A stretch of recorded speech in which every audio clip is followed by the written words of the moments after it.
একসময় এমন ছিল, যদি কারো হাতে নোকিয়া ফোন না থাকতো তাহলে তাকে আধুনিকই মনে করা হতো না। কিন্তু মাত্র কয়েক বছরের মধ্যেই সেই নোকিয়া ফোন বাজার থেকে প্রায় অদৃশ্য হয়ে গেল। এটি কি শুধুই আইফোন আর অ্যান্ড্রয়েডের দোষ, নাকি নোকিয়া নিজের ভুলেই নিজের সাম্রাজ্য হারিয়েছিল? চলুন জেনে নেওয়া যাক।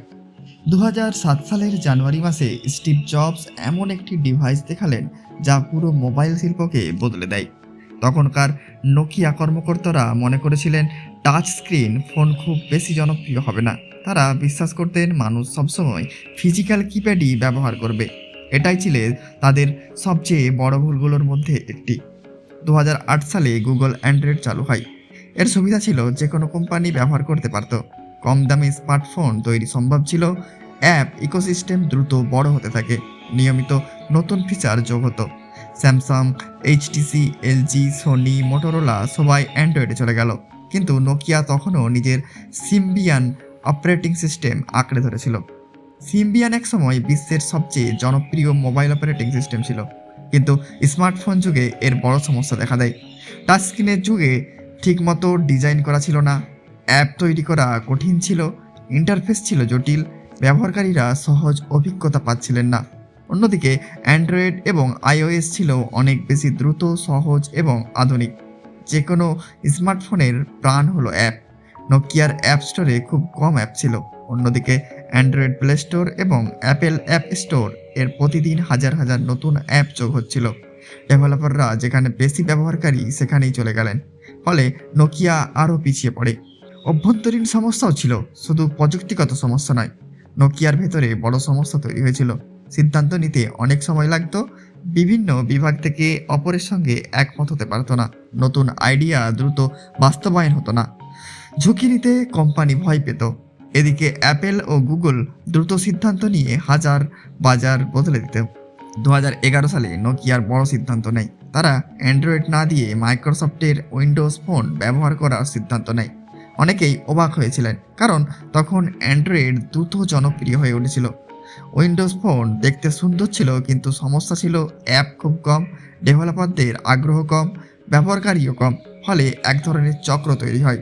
ব্যবহারকারী কম, ডেভেলপার কম, অ্যাপ কম, আবার ব্যবহারকারী আরও কম। এই সমস্যার কারণে উইন্ডোজ ফোন বাজারে টিকতে পারেনি। একসময় বিশ্বের 40%-রও বেশি মোবাইল বাজার নোকিয়ার দখলে ছিল, কিন্তু কয়েক বছরের মধ্যে সেই অংশ দ্রুত কমতে থাকে। স্যামসাং বিশ্বে 1 নম্বর হয়ে যায়। অ্যাপেল প্রিমিয়াম বাজার দখল করে। চীনের শাওমি, হোয়াই, ওপো, ভিভোর মতো কোম্পানিও পরে দ্রুত এগিয়ে আসে। নোকিয়া ক্রমেই পিছিয়ে পড়ে। বিশ্বের সবচেয়ে বড় মোবাইল কোম্পানি, যে কোম্পানির ফোন একটি কোটি কোটি মানুষের হাতে ছিল, সেই কোম্পানি কয়েক বছরের মধ্যে নিজের মোবাইল বিভাগ বিক্রি করে দিতে বাধ্য হলো। তাহলে কি নোকিয়ার গল্প এখানেই শেষ, নাকি এই পতনের পরও তারা নতুনভাবে ঘুরে দাঁড়িয়েছে? চলুন জেনে নেওয়া যাক। 2013 সালে সেপ্টেম্বরে নোকিয়া একটি ঐতিহাসিক সিদ্ধান্ত নেয়। তারা তাদের ডিভাইস অ্যান্ড সার্ভিস বিভাগ মাইক্রোসফটের কাছে প্রায় 5.44 বিলিয়ন ইউরোতে বিক্রি করতে রাজি হয়।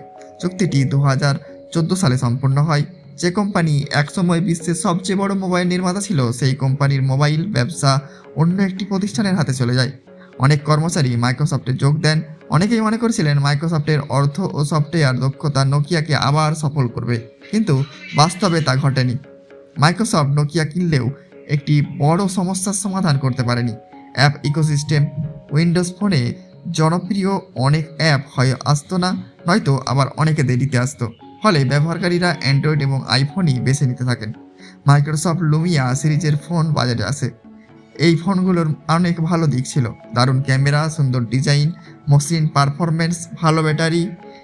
তবুও এগুলো সফল হয়নি, কারণ মানুষ শুধু ভালো হার্ডওয়্যার নয়, ভালো অ্যাপ ও ইকোসিস্টেমও চায়। কয়েক বছরের মধ্যেই মাইক্রোসফট বুঝতে পারে অ্যান্ড্রয়েড ও আইফোনের সঙ্গে প্রতিযোগিতা করা খুবই কঠিন। ধীরে ধীরে উইন্ডোজ ফোন ও এর উন্নয়ন বন্ধ হয়ে যায়। এভাবেই শেষ হয়ে যায় একটি বড় মোবাইল প্ল্যাটফর্মের যাত্রা। অনেকে মনে করেন নোকিয়া কোম্পানি পুরোপুরি শেষ হয়ে গেছে। আসলে তা নয়। বর্তমানে নোকিয়া ব্র্যান্ডের স্মার্টফোন তৈরির লাইসেন্স রয়েছে ফিনল্যান্ডের কোম্পানি এইচএমডি গ্লোবালের কাছে।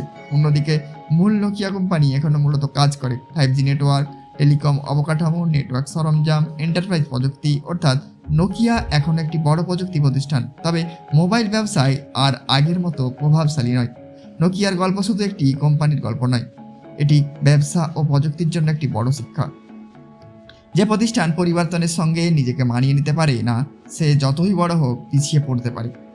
একসময় নোকিয়া বাজারে রাজা ছিল, কিন্তু সেই আত্মবিশ্বাসী তাদের নতুন প্রতিযোগীদের গুরুত্ব কমিয়ে দিতে বাধ্য করেছিল। স্মার্টফোন যুগে শুধু ভালো ফোন বানালেই হয় না, শক্তিশালী সফটওয়্যার ও অ্যাপ ইকোসিস্টেমও সমান গুরুত্বপূর্ণ। প্রযুক্তির বাজারে দেরি করলে প্রতিযোগীরা অনেক দূরে চলে যায়। অনেক মানুষ এখনও নোকিয়াকে ভালোবাসেন, কারণ এই ব্র্যান্ডের সঙ্গে জড়িয়ে আছে কোটি মানুষের স্মৃতি। তবে আজকের স্মার্টফোন বাজারে Samsung, Apple, Xiaomi, Google, Oppo, Vivo এবং অন্যান্য বড় ব্র্যান্ডের সঙ্গে প্রতিযোগিতা করা খুব কঠিন। তবুও প্রযুক্তি জগতে অসম্ভব বলে কিছু নেই। যদি কোনো প্রতিষ্ঠান নতুন উদ্ভাবন, শক্তিশালী সফটওয়্যার এবং বাজারের চাহিদা বুঝতে এগোতে পারে, তাহলে ফিরে আসার সুযোগ সবসময় থাকে। নোকিয়ার পতন কোনো একদিনে হয়নি। এটি ছিল একের পর এক ভুল সিদ্ধান্ত, পরিবর্তনের গতি বুঝতে না পারা এবং প্রতিযোগীদের সঠিকভাবে মূল্যায়ন করতে ব্যর্থ হওয়ার ফল। একসময় যে কোম্পানির ফোন ছিল না প্রায় প্রতিটি পরিবারের হাতে, আজ সেই নোকিয়া মূলত টেলিকম নেটওয়ার্কে প্রযুক্তিকে কাজ করছে। তাদের গল্প আমাদের শেখায় সাফল্য ধরে রাখা অনেক সময় সাফল্য অর্জনের চেয়েও কঠিন। শেষ প্রশ্ন আপনাদের সামনে একটা করতে চাই, আপনার প্রথম মোবাইল ফোনটি কি নোকিয়া ছিল? যদি হয়ে থাকে সেটির মডেল নাম্বার কমেন্টে অবশ্যই জানাবেন।